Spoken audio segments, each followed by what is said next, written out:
Hai, ketemu lagi dengan Rafael di sini. Saya membantu Anda untuk mengembangkan diri, mengembangkan organisasi, dan mengembangkan budaya. Ada sebuah pertanyaan yang diajukan oleh teman saya kepada saya.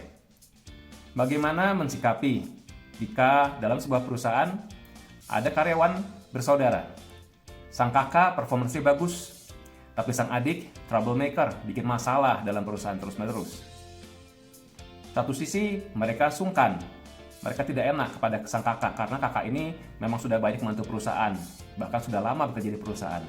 Namun adiknya yang belum lama masuk, kemudian selalu membuat masalah di tempat kerja, tidak disiplin, dan kinerjanya pun tidak baik. Well, susah ya? Tapi begini, pertama, sebetulnya terlepas dari hubungan keluarga, setiap orang bertanggung jawab atas kehidupannya sendiri, bertanggung jawab atas prestasinya sendiri, dan semua tindakan seorang berakibat pada dirinya sendiri. Oleh karena itu sebetulnya perusahaan masih memisahkan bagaimana mereka bersikap terhadap sang kakak dan bagaimana mereka harus bersikap terhadap sang adik.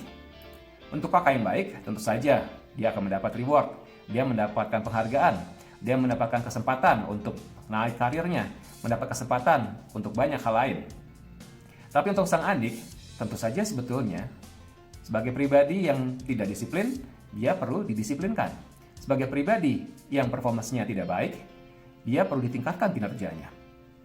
Jadi, untuk sang adik sebetulnya sudah jelas bahwa perusahaan masih bersikap untuk menegur sang adik, membina sang adik, ya.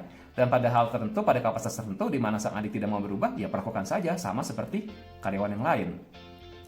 Nah, namun ada aspek emosional yang perlu diperhatikan bahwa sang kakak punya performance yang baik.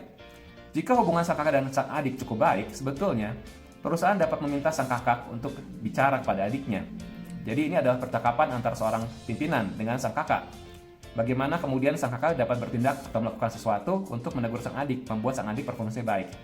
Demikian juga ketika sang adik tidak mau untuk memperbaiki pekerjaannya, tidak mau memperbaiki sikapnya, maka sebelum perusahaan mengambil sikap untuk memberikan surat peringatan atau melakukan terminasi, maka sang kakak sebaiknya diberitahu. Tapi tindakan itu adalah hak dari perusahaan dan tidak perlu dibuat menjadi lebih ringan hanya karena memandang sang kakak. Kembali, apa yang dilakukan oleh perusahaan punya dampak bagi karyawan lain. Jika performance yang tidak baik, sikap yang tidak baik dibiarkan, maka itu sama saja dengan memberikan sinyal pada karyawan lain bahwa tindakan yang tidak baik itu juga diperbolehkan untuk mereka.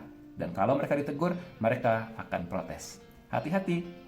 Salam bahagia untuk Anda, sukses untuk Anda hari ini, besok, dan selamanya. Salam.